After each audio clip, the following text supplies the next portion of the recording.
we've been covering at the Gray Zone for years. I interviewed Nicolas Maduro in Caracas about at a particular phase of the war on Venezuela, and it's moved through various phases, and that's kind of what I'm going to focus my remarks on. This war could be catastrophic. Libya-style assault and destabilization attempt in the Western Hemisphere could be absolutely catastrophic for Venezuela, for the continent of South America, for the US-Mexico border. And we've seen how pressure on the border caused by migration waves, which are the result of successive US coups, regime change attempts, sanctions wars, has pushed our politics to the hard right and propelled Donald Trump's election. You mentioned my book, The Management of Savagery. I mean, in that book, I think I demonstrated how the so-called war on terror also helped propel Donald Trump to power in 2016. His return to power, I think, was fueled heavily by the immigration crisis. And whatever you think about immigration policy, I think we all agree it's a crisis. And no one's talking about the reasons behind it. Venezuela, we all know, has the largest oil reserves in the Western Hemisphere. It has coltan, it has rare earth minerals, minerals that are needed like lithium for Elon Musk's batteries, his electric batteries. Most batteries will be electric, and most devices and vehicles will be powered by those batteries by 2030, 2040 at the latest. So the rush is on. And global capitalism is in crisis itself. There's a need for assets within the West. There is a competition with China, in which we just saw Trump and Xi meet. And one of Trump's key objectives in that meeting was to get China to end export controls on rare earth minerals because the U.S. can't get the minerals it needs to wage this AI war that it's initiating with China and to advance its own economies. So they're in a real crisis, and attention is turned towards Venezuela, which has been a target ever since Hugo Chavez acquired power, first in 1998. Then a coup attempt was staged by the same figures of the Venezuelan opposition that are now poised to ride U.S. tanks to power in Caracas. We're talking about Leopoldo Lopez, who's been based in Spain. The Spanish government is heavily involved in these coup attempts. The former colonial master of Venezuela, his father's a right-wing legislator in Madrid.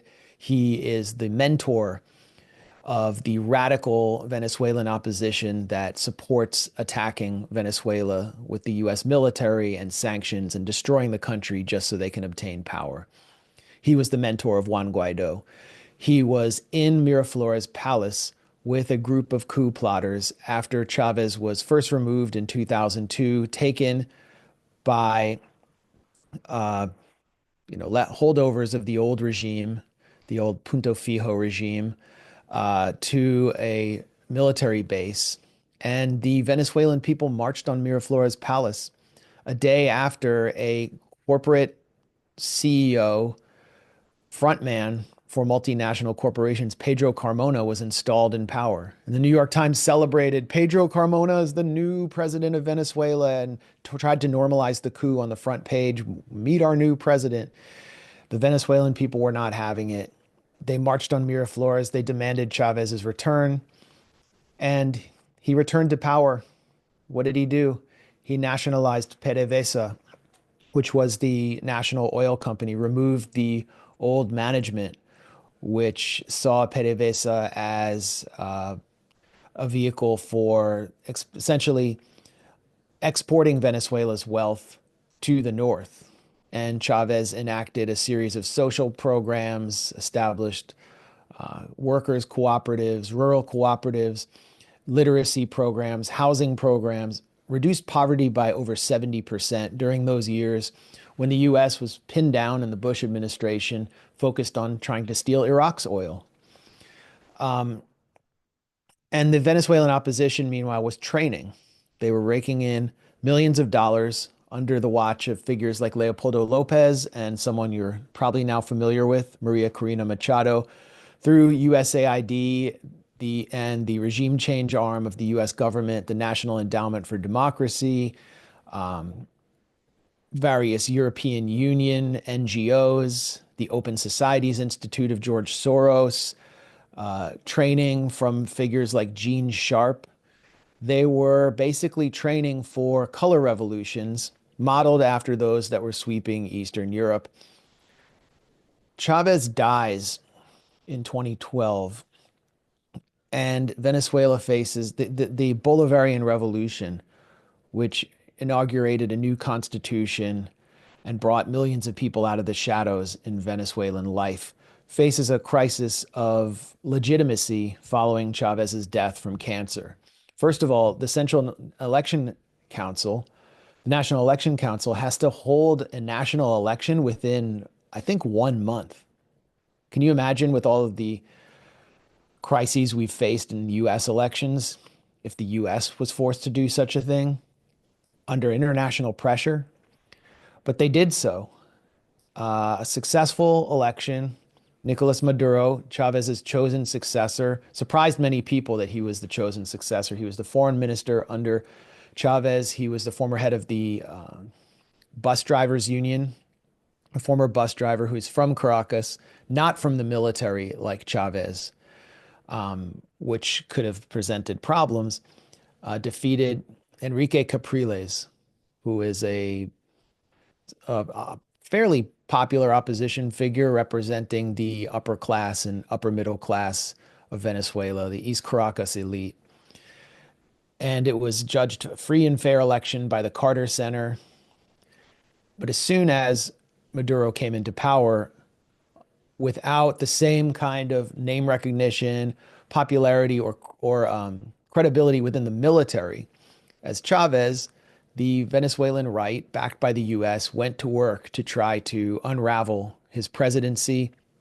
And they ushered in a series of what they call guarimbas, which are like, it basically means like roadblocks. And they blocked off parts of Caracas that they controlled and initiated riots. Uh, this helped destroy Venezuela's, or it eroded Venezuela's economy. And the US media painted it as popular rebellion that was being brutally crushed by Maduro's vicious security forces. And what the Guarimbas were doing was, in some cases, they would like erect wires across streets that had beheaded motorists, and they would home in on and attack Afro-Venezuelan people, people with dark skin who they thought were Chavistas, if they caught them in their neighborhoods in East Caracas.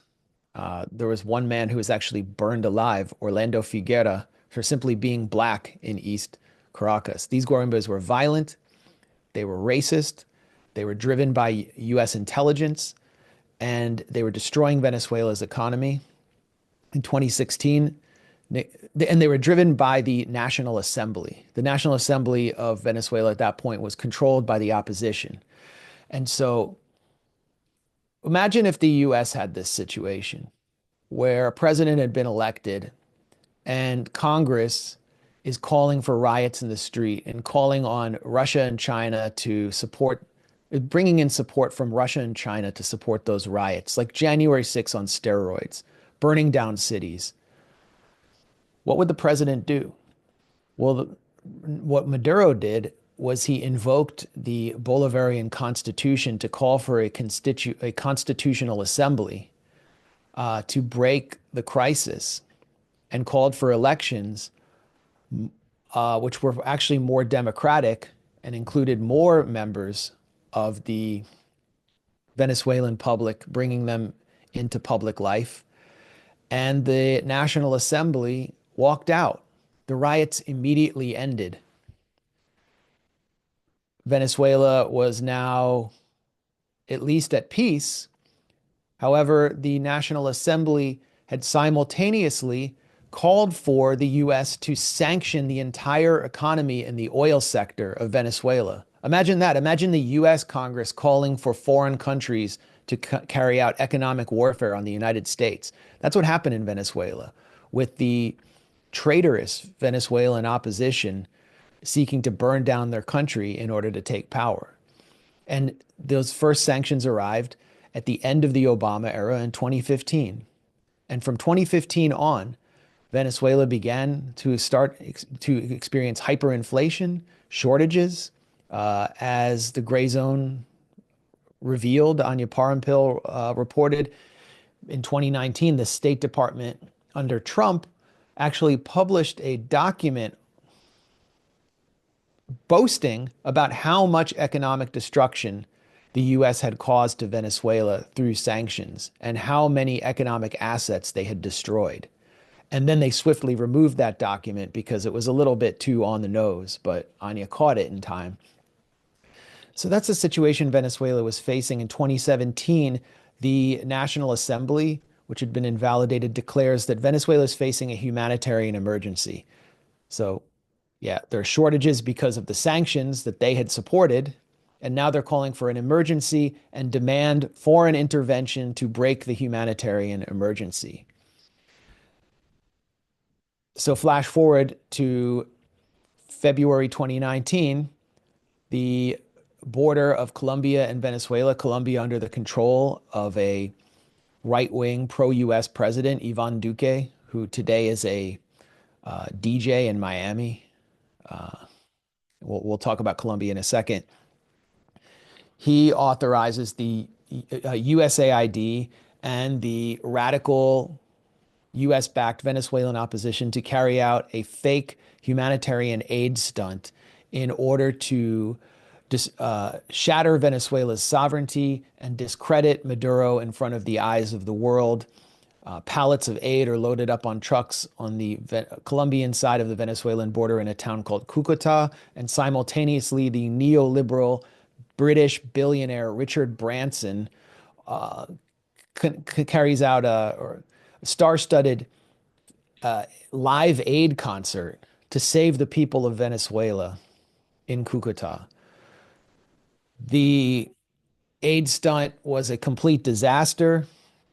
The caravans filled with aid, which people in Venezuela did not actually need. What they needed was an economy that could be allowed to function in the international financial world, which they didn't need. The aid was blocked at the border by Venezuelan police.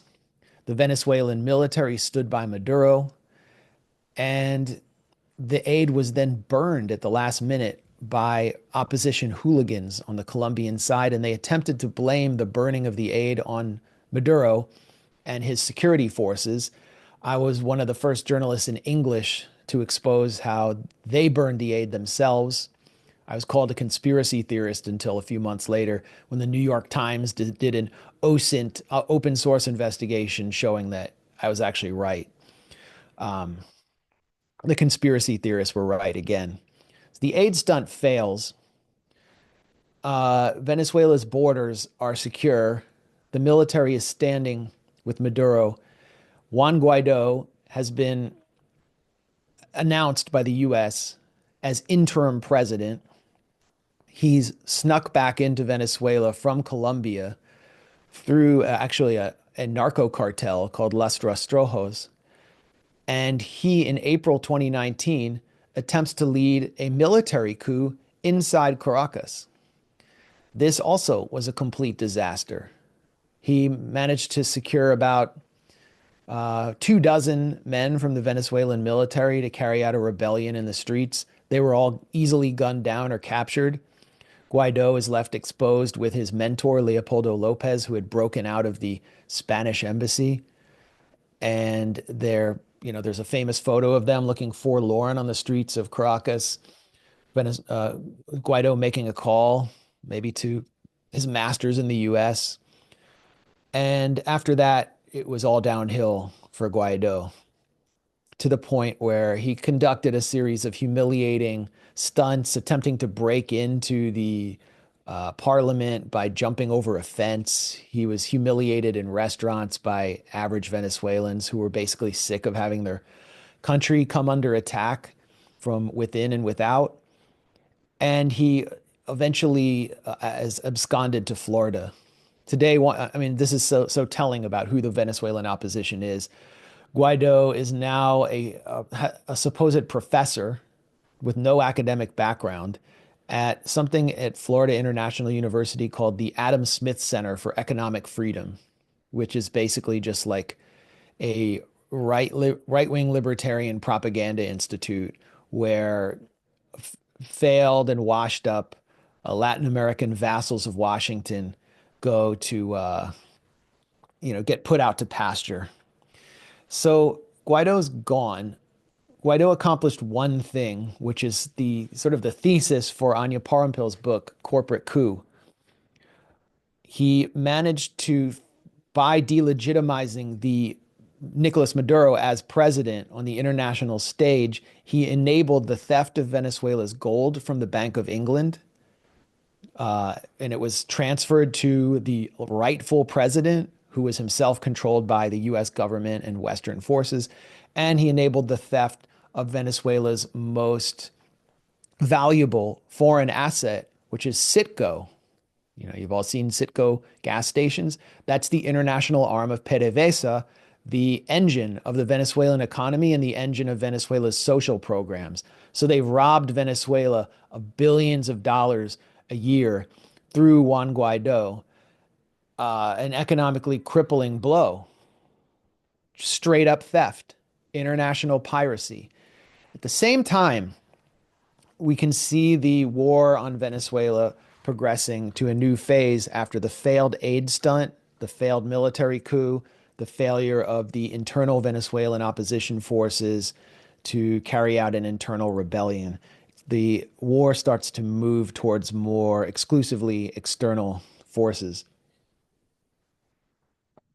So the Trump Justice Department under William Barr, former CIA official who wrote the pardons for the Iran-Contra figures, uh, and whose father was principal of Dalton High when Jeffrey Epstein was given a teaching job there.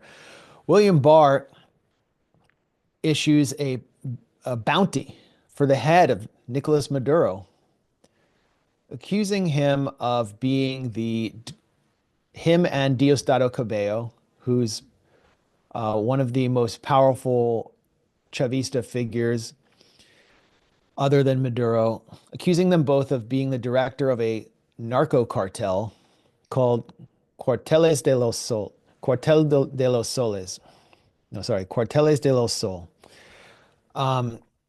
Cartel of the Suns. Cartel of the Suns doesn't exist. It's not real. It it never existed, actually. What it is a reference to the patches that were worn by leading figures, generals of the Venezuelan National Guard, who were recruited by the CIA to be the origination point of a DEA operation to quote unquote let the dope walk inside the United States. During the early 90s, I think it's starting in like 92, this was before Chavez was elected, the CIA and DEA plotted to ship 20 tons, that's a lot, 20 tons of cocaine into the United States. And many of you who lived through the 90s, I lived through it in Washington, D.C. I saw the crack epidemic just unfold right under my eyes, right in front of my face. The neighborhood I lived in just immediately turned more violent. And, you know, I mean, it was just like an immediate shift. The CIA and DEA, this is just confirmed, shipped all this cocaine into US cities in order to supposedly be able to surveil who the drug honchos in each city were, how it was being shipped, and then to be able to crack down. And the source of this was the Venezuelan National Guard, the key CIA point men like General Guillen, who wore these patches on their shoulders, were were recruited. then it all ended. And you can go and watch Mike Wallace's report for 60 Minutes at the time about this operation back when the 60 Minutes reported on the CIA instead of reporting on behalf of the CIA. If you don't believe what I'm saying, then Cartel of the Suns disappeared. It's it was no more, and it was only resurrected by William Barr in order to put a $15 million bounty over the head of Nicolas Maduro. So with this bounty came figures, sort of violent, avaricious figures who were looking to get rich quick, collect the bounty by riding into Caracas with mercenary armies. And that was the point, to incentivize private coup attempts from the outside or kidnapping scams or kidnapping schemes to get Maduro and to put a target on his back. And that's what we saw with later on in 2019, Operation Gideon. Everyone, if you're watching this right now, go to the Gray Zone YouTube channel, watch my interview with Jordan Goudreau, who led the Operation Gideon failed invasion, mercenary invasion of Venezuela. His men were captured, many of them were killed. Several of them were fellow Green Berets like him. And Jordan Goudreau is now speaking out, and he explained to me how he was first recruited to do this operation by close Donald Trump associates, including Donald Trump's bodyguard and longtime security director, who also had an arms export license, named Keith Schiller, who started a firm called Global Governments. And the purpose of this firm, which included top Beltway lawyers, people involved with the lawyer for Mike Pompeo, then the Secretary of State, as well as Venezuelan opposition figures close to Leopoldo Lopez and Juan Guaido. The purpose of this was to topple Maduro and then seize Venezuelan wealth. And they were promised lucrative contracts by the Venezuelan opposition in order to get Maduro out. So the whole purpose of this entire war on Venezuela, it's always been for the 1% of the United States, and particularly cronies of those in government, to seize Venezuela's oil wealth, to get so-called rebuilding contracts, and to use humanitarian aid as a cover for their get-rich-quick scams. So Goudreau has exposed the entire thing, and he's also spoken out about CIA operations to destabilize Venezuela. He's called them out. Attacks on Venezuelan infrastructure that U.S. media said were just the result of mismanagement. Goudreau has clearly said these were conducted by the CIA in coordination with the Venezuelan opposition. The truth is, I mean, the mask is completely lifted. But through the Biden era, there was an attempt to cut a deal with Venezuela in exchange for elections in 2024. Some of the sanctions were lifted. Obviously, Biden was facing an inflation crisis. Biden had cut off, he tried to reduce the Russian ruble to ruble. So the oil that was coming in from Russia to displace the oil that was no longer coming in from Venezuela and Iran was now cut off as well. So we had the NATO price spike under Biden. So Biden starts to try to relax some of the sanctions, allowing some, Chevron to conduct business again inside Venezuela, to bring Venezuela's thick crude oil into refineries in Texas. He had to. And in exchange, Maduro agreed to hold elections. They're holding elections with a gun to their head during a state of war. The U.S. declares immediately that Maduro has stolen the election in 2024, and a new phase of the war begins. The new phase of the war began during the campaign, which pitted first Biden and then Kamala Harris against Donald Trump, in which the immigration crisis took center stage. All right, there have been several waves of Venezuelan migration to the north. The first was a sort of ideological wave, the exiles who hated Chavismo, but it became an economic wave following the U.S. Sanctions attack on the Venezuelan economy in 2015. And that wave began to culminate under Biden when Biden declared TPS, temporary protective status for Venezuelans. And the Venezuelan opposition went along with this because they wanted to fill their ranks with people who hated Chavismo and Maduro. Marco Rubio was a key sponsor of TPS. And so the pressure at the border became so extreme. TPS just allowed masses of Venezuelans into the US. And some people didn't like that very much. Donald Trump's base. So Donald Trump begins to highlight Venezuelan migrants as a national security threat. How does he do it? Through a psyop or a propaganda stunt. I mean, many of the figures that we should mention, though, that many of the figures that were not many, but some of those coming in, most of those coming in were just decent people who were desperate. But some of those coming in did have criminal backgrounds. Crime did go down in Caracas following this wave. And there was crime in some communities across the U.S. caused by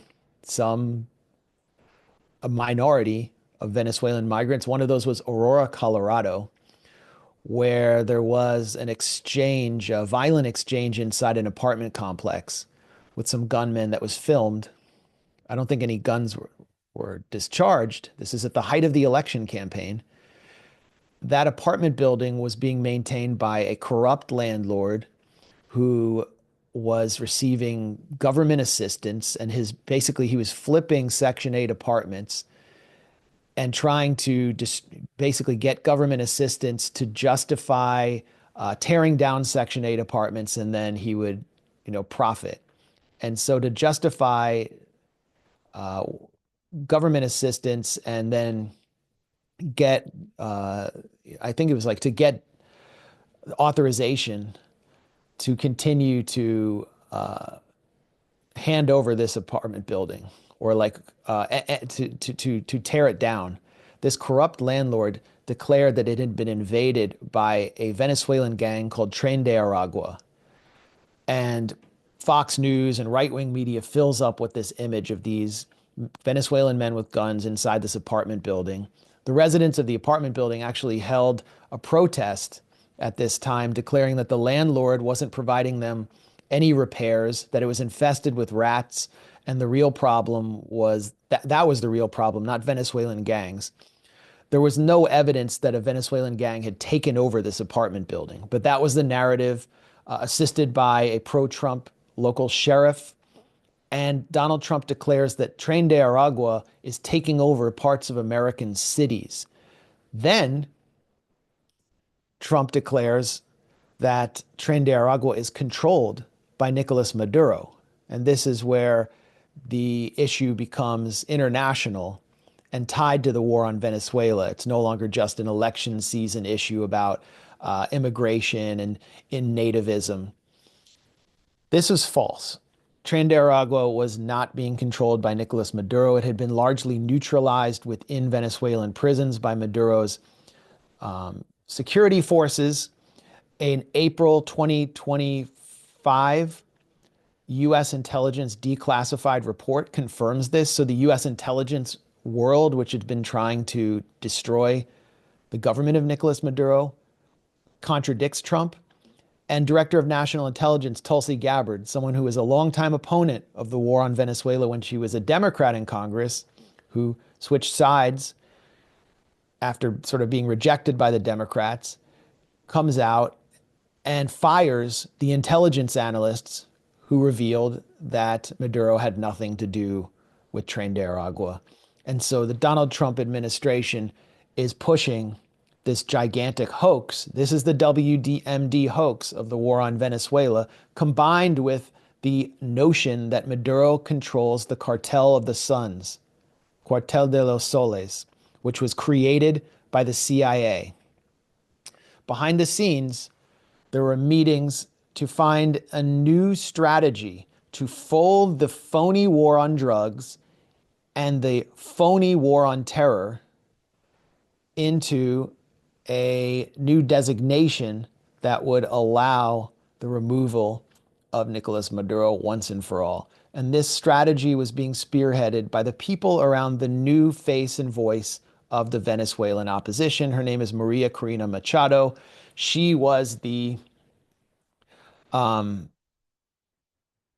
candidate who ran on behalf of the Venezuelan opposition, who was beloved by US media, who was painted as this iron lady, like a new Margaret Thatcher, as though Thatcher were some sort of hero in the New York Times, and the rightful winner of the Venezuelan presidency. Machado and her her inner circle held a meeting with former then National Security Council Chief Mike Waltz in January and declared that the way forward was to declare that Maduro was a narco terrorist.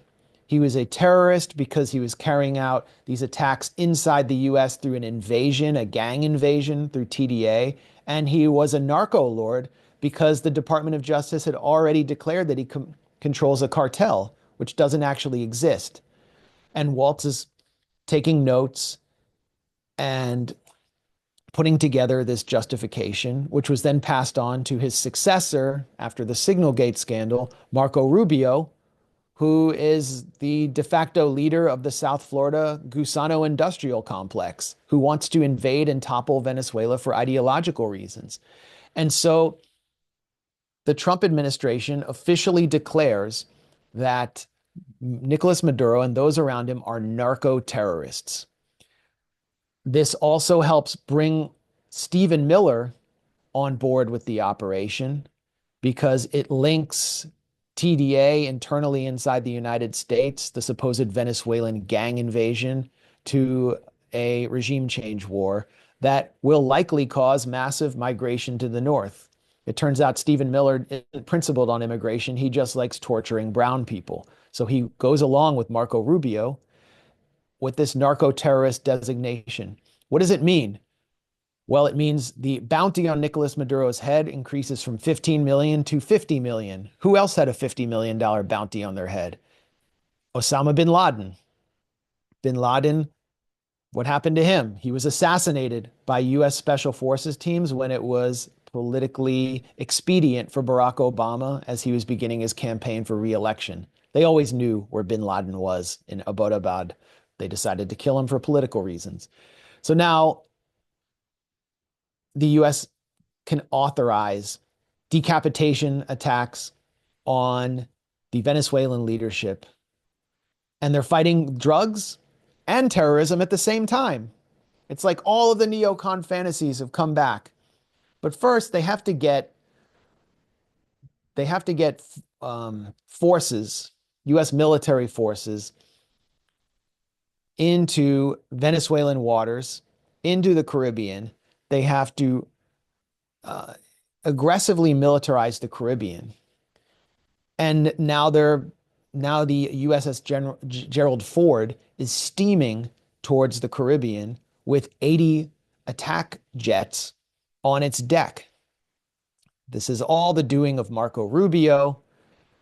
And in order to get this naval deployment in the water, they first need to authorize attacks on supposed boats bringing drugs into the US. And everybody knows this is a joke so far and a massive crime. Over 60 people have been killed in these US military massacres of small fishing boats in the Caribbean, which are proudly promoted through Pentagon DUI hire Pete Hegseth's Twitter account, these snuff films. And I guess we're so desensitized to this killing by the Gaza genocide that it's not, a major issue in US media. We don't know who these people are. There's no due process, no interdictions taking place. But here's what we do know about these boats. They cannot possibly reach the United States. At most, they can go 200 kilometers. The US is 2,000. The US is far more than 200 kilometers away. 200 kilometers, they can't even go that far. Most of them can probably be at sea for just a few hours. None of them are even heading towards Miami. Most of them are going from Venezuela to Trinidad and Tobago. And if they're carrying drugs, it's cocaine. Cocaine is not the problem in the United States. This is not what's poisoning America. It's fentanyl. Fentanyl is coming across the US-Mexico border, and less than 5% of cocaine, according to United Nations statistics, is even coming through the Caribbean from Venezuela. Most is coming from Colombia through Ecuador, where the president of Ecuador, Daniel Noboa, has been the shipping director of his billionaire family company, Bonita Fruit, which is packing parcels of bananas with cocaine and sending them through the Albanian mafia to Europe, as well as the United States. It's Ecuador, a key US ally, a key Rubio ally, that's shipping most of the cocaine to the US through Colombia. So it's all a gigantic lie, but the lie allows this massive show of force and deployment of forces in the Caribbean. And as Madeleine Albright, Secretary of State under Clinton, said to Colin Powell about Iraq, when you have the largest military in the world, you can't do nothing with it. You have to use it. So that's what Rubio has done, is placed so many US military assets around Venezuela that something has to be done. And what do we think will be done? Decapitation strikes. The objective: cause destabilization inside Venezuela, igniting a supposed rebellion, which is delusional, and then destroy the what I call the troika of resistance, which John Bolton, recently indicted coup-crazed former Trump chief of staff, called tyranny. Venezuela, through the ALBA Economic Alliance, has helped sustain the besieged economy of Cuba and has helped support the socialist-oriented, very popular government of Sandinista leader and President Daniel Ortega. Rubio's fantasy. First, you take down Venezuela, then you and you spread the so-called free market across Latin America and destroy the ideology of Chavismo, make an example of it, destroy the Latin American left. Um, will that happen? Do we think that that Venezuela is going to go down so easily, with the largest under the weight of the largest aircraft carrier in the U.S. military? I don't think so. Not necessarily. Look at what just happened in Iran, where when Iran came under an unprovoked attack by the U.S. in June, not by Israel, which effectively was an arm of the U.S. at that point, or was using U.S. weapons, uh, with the knowledge that the Trump administration would come in and rescue Israel from the consequences of a war that it started, but which it couldn't finish. The Iranian people rallied around the flag and became more nationalistic than we have seen in a generation. Sectors of Iranian society which did not support the Islamic Republic, which did not support the Iranian Revolution of 1979, which did not support Iran's leader, Ayatollah Ali Khamenei, who may have had great problems with them, were outraged by the civilian casualties that Israel is causing, by the destabilization of Mossad assets inside their society, by the car bombs going off in their neighborhoods, that they stood with their government.